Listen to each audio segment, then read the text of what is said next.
Hello, this is Julian with Coffee Reviews, and today we'll be reviewing the Bekele Belaychow honey processed Ethiopia from Say Coffee. And there's the box right there. And Say, based out of Brooklyn, New York. And they're a coffee roaster that's appeared on this channel on many occasions over the years. However, we've reviewed very few of their non-wash processed coffees, as they usually have very few non-washed offerings throughout the year. This one did catch our interest because of that reason, and because we had heard so many positive things about Aviary's release of this coffee earlier this year as well. So since we couldn't try that one, we figured we would give this one a shot, and it'll be interesting to see how it turned out, as this right here is day 39.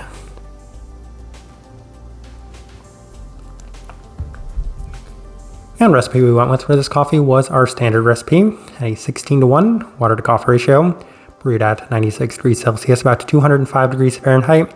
And I like this one best through the V60, which indicates a more medium fine grind. Roast profile for this coffee is actually a very interesting discussion point, as we'd heard things in the past from people about the Finca San Pedro and the Finca Surya being a little bit more developed than they've experienced from Say. And that's the experience we had with this coffee, as this one turned out significantly more developed than any coffee that I can recall having reviewed from Say in the past, as it did have a slight bit of a smoky quality, lending itself towards a slight bit more development than you might expect from a roaster that is notorious for being pretty light by American standards. So that's to say that this coffee was a little bit more on the light medium, and maybe even on the slightly more developed side of that light medium in terms of that roast profile.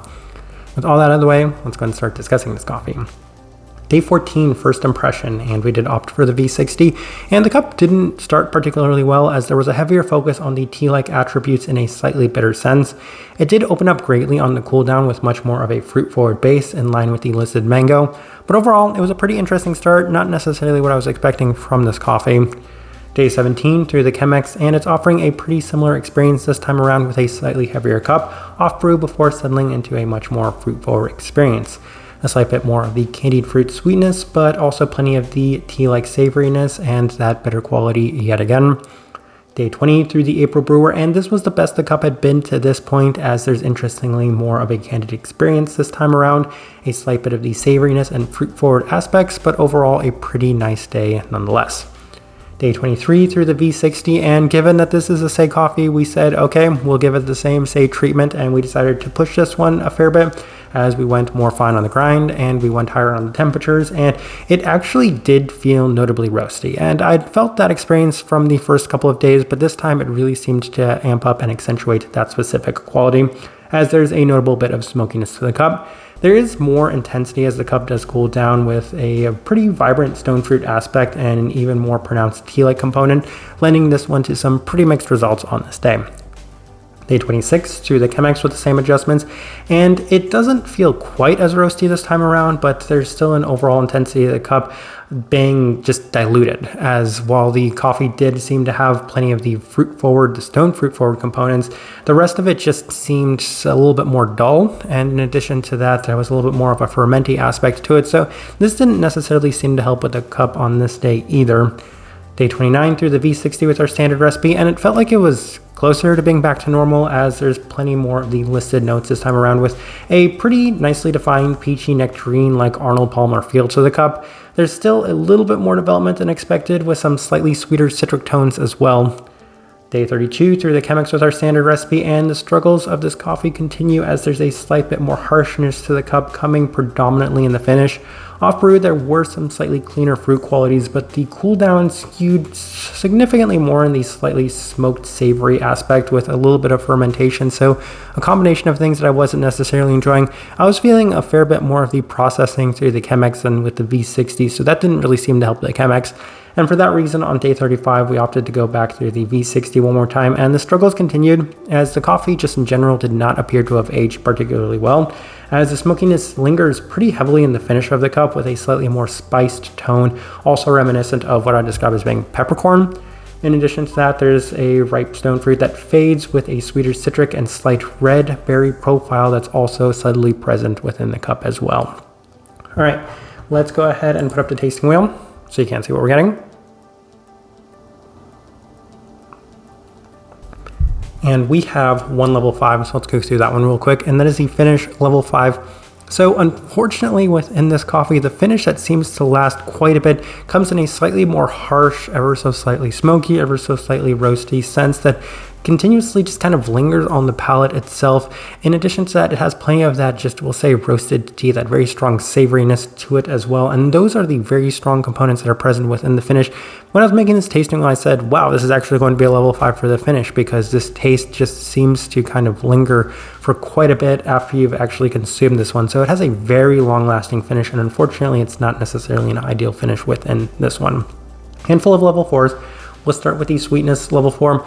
It's a very sweet coffee. I was fully expecting this one to be pretty sweet, especially in terms of the fruit forward components, and it definitely does come a lot more in the stone fruit like sense. So you're definitely experiencing a fair bit of these slightly more nectarine like, mango like components that are present within this one, as they were an ever present quality throughout. Acidity, level 4. I feel like that's probably one of the biggest surprises within this tasting wheel, as this one offered plenty of brightness, and the brightness continued to come as well in that stone fruit like senses. That's going to be an ever-present quality. That's the best part of this coffee, those two things, especially with the stone fruit. However, it's just marred by a number of other factors for me particularly. Citrus fruit, level 4, and I can't recall whether or not they had any sort of citric note listed on here, but I can definitely see a slightly more sweeter citric tone quality that's present within this one.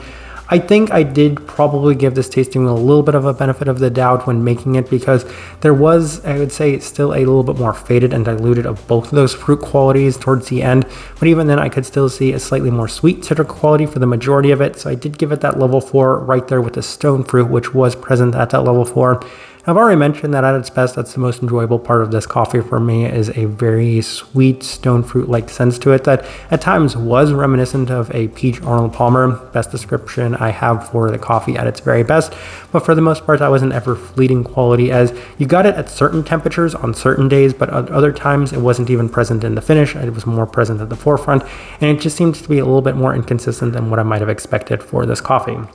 Savoriness, level 4, and that's the tea-like savoriness, and the tea-like savoriness in this coffee is very strong. There are very few coffees I feel like I scored that high, especially when it comes to the tea-like qualities of them, as it just seemed to dominate a lot of the aspects within this one. It was present right from the onset of trying this one, and then it was an ever-present quality throughout, and given that it had that slightly more roasted quality to it in general, I don't necessarily think it ever caught on for me, and for that reason, it was probably something that hindered the cup quite a bit from my perspective. All right, we have a couple of level 3s. We will start with the florality, level 3.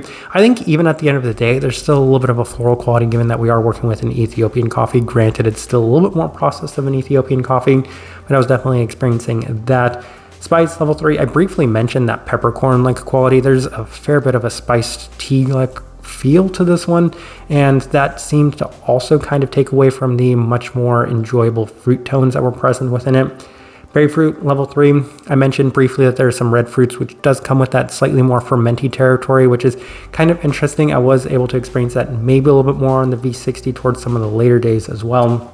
And then the body at a level 2, as this one was a little bit lighter bodied, and probably the last and most important thing worth discussing in this tasting wheel. Actually, we have two, and we'll discuss them side by side. That is the cleanliness at a level 3 and the smokiness at a level 2. If you'd have told me a couple of years ago that I was going to score any Say coffee at a level 2 in terms of the smokiness, then I would have just been stunned. But that seems to be the case with this one right here, as it seemed to have that. And I would even say at certain days, if I was being really harsh, I could have bumped that up even higher than that level 2 mark. But that did seem to hinder the overall clarity to it. Truth be told, going into it, it was always going to be a little bit of a reach for it to get that level 4 given the processing on this one. But there were actually two things that did seem to take away from the overall cleanliness and clarity within the experience of this one. That, of course, being the slightly more fermented fruit quality that was present within it. And in addition to that, of course, the slightly more present smokiness. So both of those things were always going to prevent it from getting to that level 4. And truth be told, it was a little bit of a stretch at times to put it at that level 3 mark, as it's maybe on the lower side of level 3, but it would have been extraordinarily harsh to place it at level 2, where we usually place some of the much more heavier processed anaerobic coffees. So that's why it kind of charts in the middle of that territory, though it's not even necessarily a true level 3, as it doesn't offer quite as much clarity as I would hope.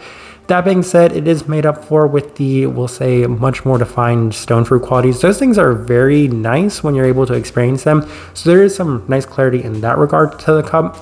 But as I'm looking at this tasting wheel, I do think it's actually a pretty good representation of what I was getting from this coffee. All right, so my overall thoughts and impressions of this coffee. Well, at least now I understand where a lot of people are coming from when they say that they've experienced a little bit more development in their Say coffees than they would have ever expected, especially given a couple of years ago, as that was the experience I had with this coffee. And interestingly, I have had my ear to the ground on this one as well, as it hasn't particularly been well received by a lot of people, as I feel like a lot of people also seem to struggle with these issues. And it was kind of interesting to me because I was beginning to wonder right from the start, is this just me? Am I really seeming to just get this coffee wrong? But hearing so much feedback from others about this coffee, I came to the consensus that this is just the way the coffee is. And it's a little bit of a surprise to me, and I'm not entirely sure what had happened with this one, but I think it's far from what I was expecting going into it. And I would be very curious to have tried a various version of this coffee, as it seems like they had two very different takes on it. But I'm not entirely sure what happened on this one. It's just definitely different from what I was expecting going into it. Type of person I would suggest this coffee to. There's still some highlights, there's still some positives, it still has a little bit of brightness to it. In addition to that, there's plenty of fruit qualities, and if you do like your more roasted tea aspects, then I feel like this one is definitely for you, as that's going to be an ever-present quality throughout.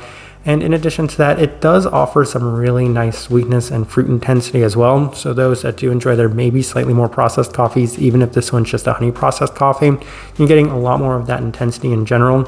That's kind of the best direction I can point somebody towards for this one, and the best way I can leave this review. If you by chance had an opportunity to try this coffee, I'd love to know your thoughts and impressions of it as well. If you're enjoying the content, give this video a like, subscribe if you're not already subscribed. This right here has been a review of the Bekele Belaychow honey processed Ethiopia from Say Coffee.